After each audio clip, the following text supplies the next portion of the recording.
Nagulat ako sa ginawa ng asawa ko habang nasa kalagitnaan kami ng rapsa. Yung tipong may bukol-bukol sa alaga nito ng hindi ko alam, nagpalagay pala ito ng bolita. Kaya dear Ate Lai, magandang buhay po. Ako po si Divine, 39 years old. May asawa at simple lang ang buhay dito sa probinsya.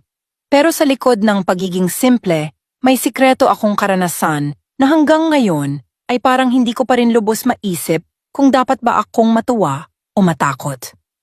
Alam mo Ate Lai, ang asawa ko ay medyo kakaiba magdesisyon. Madalas, may mga ginagawa siyang hindi man lang niya sinasabi sa akin. Sa simula, akala ko normal lang iyon bilang mister yung may mga sariling plano sa trabaho o mga pasyal kasama barkada. Pero nitong huli, ibang klaseng desisyon ang ginawa niya. Isang gabi, nagulat na lang ako nang maramdaman kong parang may kakaiba sa kanya.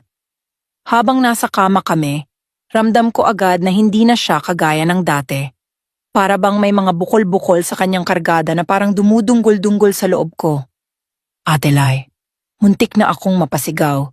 Hindi dahil sa kilig kundi dahil sa gulat. Para akong ng mga maliliit na perlas na hindi ko alam kung ikatutuwa ko ba o ikaiinis. Sabi niya, "Love, para ito sa'yo, para mas ganahan ka." Doon ko lang nalaman na nagpalagay pala siya ng bulis. Hindi ko alam kung matatawa ako o maiiyak. Hindi ko nga alam kung dapat ba akong humanga dahil sa effort niya o sermunan siya dahil nagdesisyon siya nang hindi man lang ako sinabihan. Noong unang beses naming sinubukan, Ate Lai, halos mamaga ang perlas ko sa sobrang kaskas at banggaan. Literal na para akong nilamog sa namin.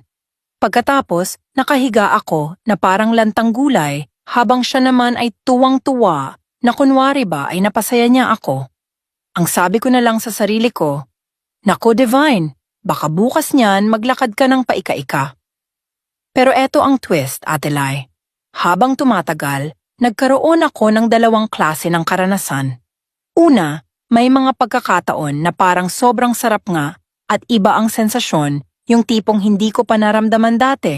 Pero pangalawa, may mga gabi rin na halos hindi ko na kaya at napapaisip ako kung kailan ba matatapos.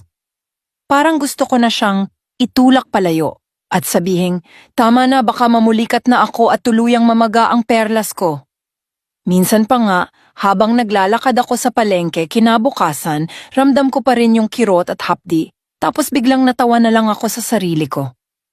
Sino ba namang asawa ang maglalakad na parang may tinatagong sikreto sa pagitan ng hita? Naisip ko tuloy, kung may kaibigan akong makahalata